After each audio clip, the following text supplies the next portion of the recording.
grand marble halls of the Senate hearing room echoed with the low hum of intense anticipation. It was a day that would mark a pivotal moment in American political history.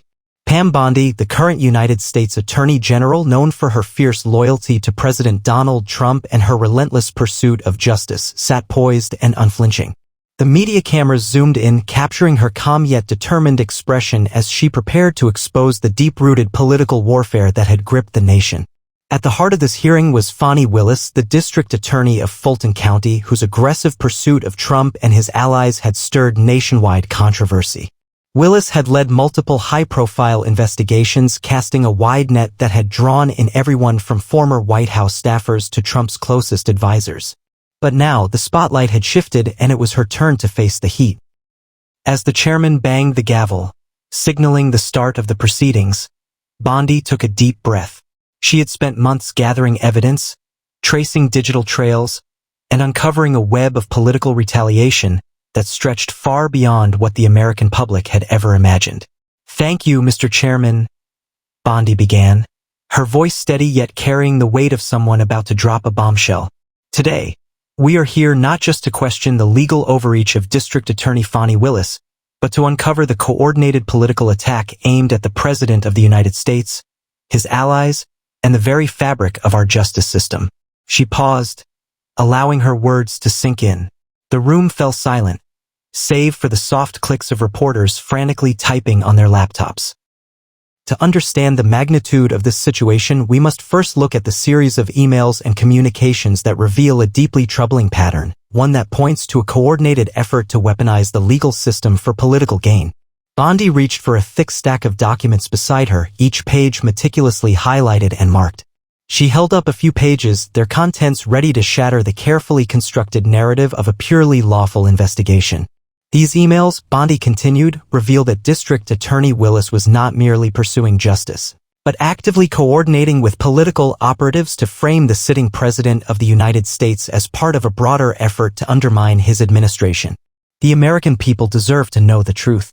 She leaned into the microphone, her eyes locking onto Willis, who sat across the room, her face a hardened mask of defiance. "I will now read a portion of one such email dated 6 months ago in which Willis discusses potential charges against President Trump's closest advisors with a known political operative." The room held its collective breath as Bondi read aloud, her voice cutting through the tense silence like a blade. "We need to ensure these charges stick regardless of the evidence. The goal is to cripple his 2024 campaign and ensure he never sets foot in the Oval Office again." A wave of gasps rippled through the room. The senators shifted in their seats, some exchanging stunned glances while others scribbled frantic notes.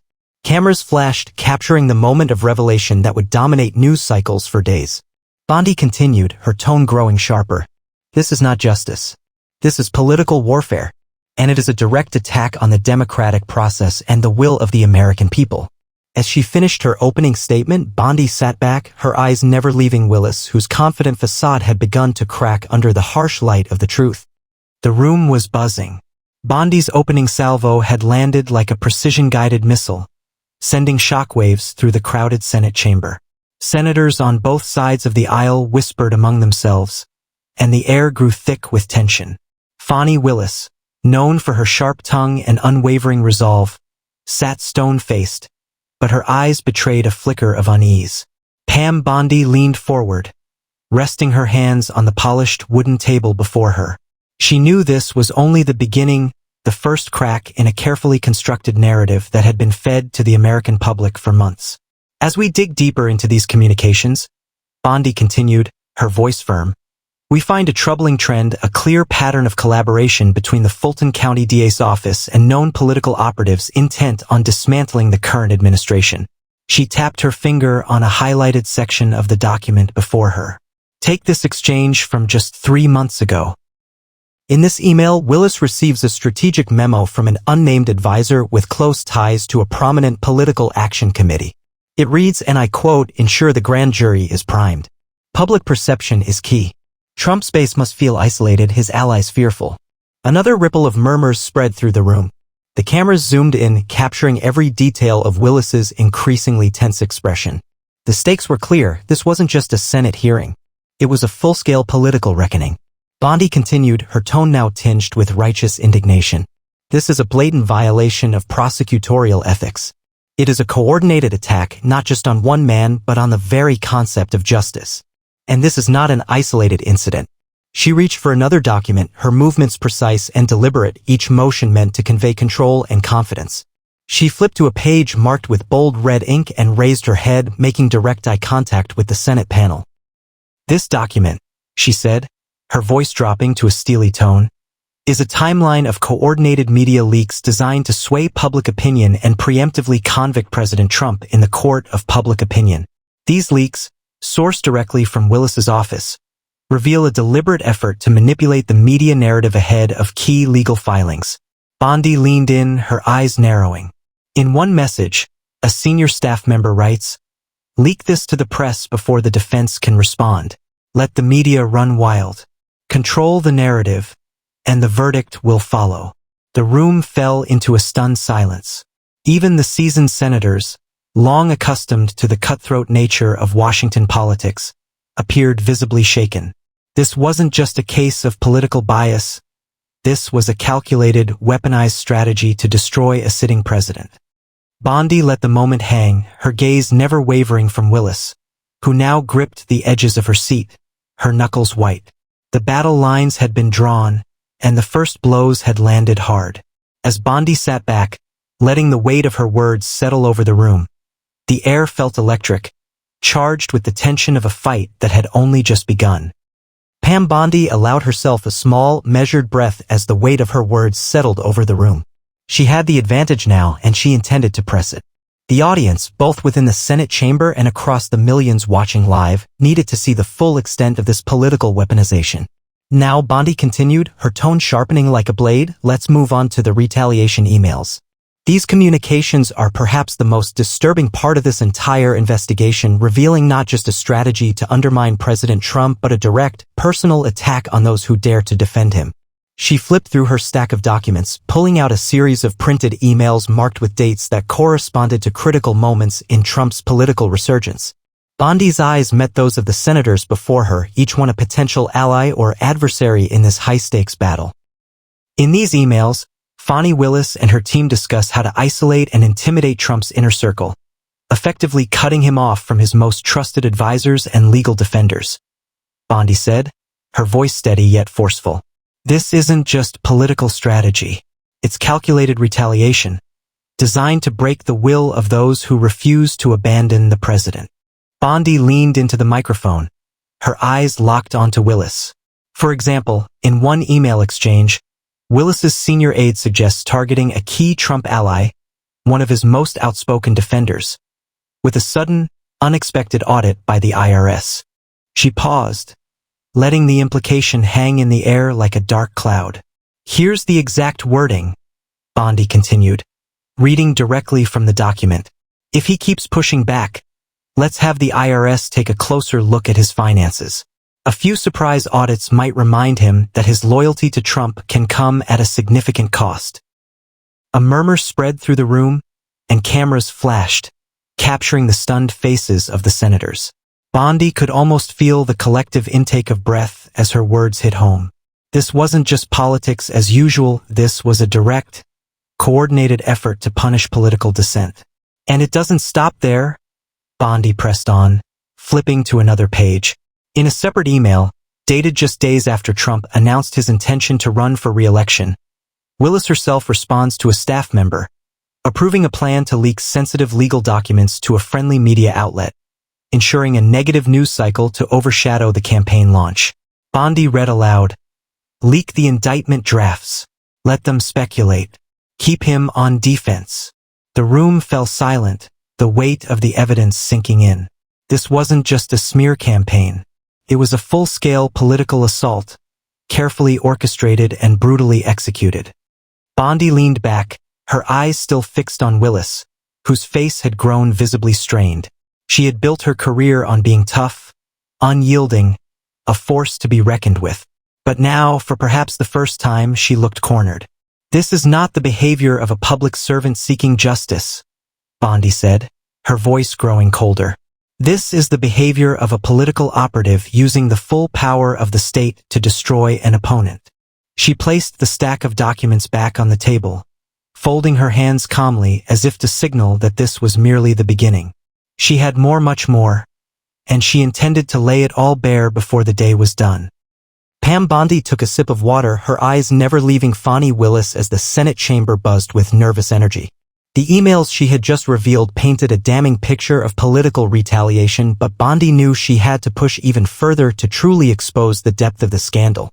Now, Bondi said, her voice cutting through the whispered conversations like a knife, let's address the financial component of this operation. It's not just about intimidation and media manipulation, there's also a clear financial incentive at play. She reached for another folder, this one marked with a red tab. It contained documents that her team had spent months piecing together, financial transactions, political donations, and digital transfers that told a chilling story of influence and corruption. In this folder are records showing a series of substantial political contributions made to Willis's campaign just days before key legal decisions were made against President Trump's allies, Bondi said, her tone steady but deadly serious. These contributions didn't come from grassroots supporters or concerned citizens. They came from powerful political action committees with a vested interest in dismantling the Trump presidency. Bondi paused for effect, letting the senators absorb the full implications of her words. One such transaction, for instance, occurred on the same day that Willis's office filed its first major motion against a former Trump staffer, Bondi continued, flipping to a highlighted page. A payment of over $250,000 routed through a series of shell companies eventually landed in a political fund directly connected to the district attorney's campaign. The room erupted into a low murmur. Senators leaned into their microphones, whispering to aides while the media scrambled to adjust their camera angles, capturing every 10 seconds. And it doesn't stop there, Bondi pressed, her voice growing sharper. Further analysis reveals a pattern. Every major legal maneuver against Trump's inner circle is followed by a suspiciously timed influx of political cash, each donation carefully structured to avoid immediate detection. Bondi let the pages fall onto the desk with a soft, ominous thud. She leaned forward, her gaze locking onto Willis, who now sat motionless, her face a mask of controlled fury. These aren't just donations. They are payoffs, rewards for political aggression, Bondi said, her voice echoing through the hall. This is corruption, plain and simple, and it has no place in our justice system. She paused, letting the full weight of her accusations settle over the room. Even the most hardened political operators present shifted uncomfortably in their seats. This was more than just a political scandal, it was a betrayal of public trust, a direct attack on the integrity of the American legal system. Bondi glanced at the clock. She still had more to reveal, and she intended to make every second count. Finally, she said, her voice growing quieter but no less intense, we have the emails that confirm direct coordination between Willis's office and known media operatives. These exchanges show that leaks were not accidental but deliberate, coordinated efforts to shape public perception and undermine a sitting president. Bondi leaned back, her eyes narrowing. This isn't just unethical. It's a direct violation of the constitutional rights of every American who believes in a fair and impartial justice system. As the room fell into a heavy silence, Bondi allowed herself a moment of satisfaction. She had thrown down the gauntlet, exposing the raw, unvarnished truth behind the political games being played in the shadows. As the Senate chamber settled into an uneasy silence, Pam Bondi took a deep breath, feeling the weight of the moment. She had brought the hearing to a critical juncture, the point at which the truth became undeniable even to those who had resisted it. She leaned forward, her hands clasped together, her eyes still fixed on Fani Willis, whose once unshakable confidence had visibly eroded. Bondi knew that this final piece of evidence would shatter any remaining facade of legitimacy. Before we conclude, Bondi said, her voice cutting through the thick tension, I want to present one final set of documents. These are perhaps the most damning of all, the retaliation emails that reveal a clear and deliberate attempt to silence and intimidate those who dare to stand by President Trump. She reached for the last folder in her stack, its contents meticulously organized and highlighted for maximum impact. In these emails, we see a clear pattern of targeting individuals for their loyalty to the president. These are not just political maneuvers, they are personal attacks designed to break the will of Trump's most trusted advisors. Bondi pulled out a page and read aloud, her voice steady but intense. Ensure his legal team is constantly on defense. If we can isolate him from his strongest supporters, his base will crumble. She glanced up, her eyes narrowing. This is not the language of justice. This is the language of political warfare. The room fell into a deep, stunned silence. Senators shifted uncomfortably in their seats, some glancing at each other as if silently asking, "What have we become?" Bondi continued, flipping to another page. "Here, we have an email exchange in which a senior member of Willis's team discusses using federal agencies to harass and intimidate Trump's business associates. The message reads, and I quote, 'Leak the financials. Let them bleed out in the media. By the time they recover, the damage will be done.'" She leaned back, her eyes never leaving Willis, who now sat stiffly, her jaw clenched in silent rage. "These are not just emails," Bondi said, her voice growing colder. "They are the blueprints of a coordinated assault on our democracy, an attempt to silence dissent and crush political opposition by any means necessary." Bondi placed the final document on the desk before her, folding her hands calmly. She had laid out her case with brutal precision, stripping away every layer of political spin and exposing the raw, unvarnished truth. She let the silence hang for a moment longer, the air in the room thick with the weight of what had just been revealed. Then she leaned into the microphone one final time. "To the American people," she said, her voice steady, "you deserve better. You deserve a justice system that operates without fear or favor, that serves the truth rather than political interests. This hearing has exposed a grave injustice, a betrayal of the principles upon which this nation was founded. And we will not stand for it." Bondi leaned back, her gaze still locked on Willis, who now sat motionless, her eyes downcast, her carefully constructed world crumbling around her. The chairman banged his gavel, signaling the end of the session. But for Fani Willis, and perhaps for an entire political machine, the reckoning had only just begun. As Bondi gathered her papers and rose from her seat, the cameras captured her final, triumphant stride from the chamber, a symbol of unrelenting resolve in the face of overwhelming opposition.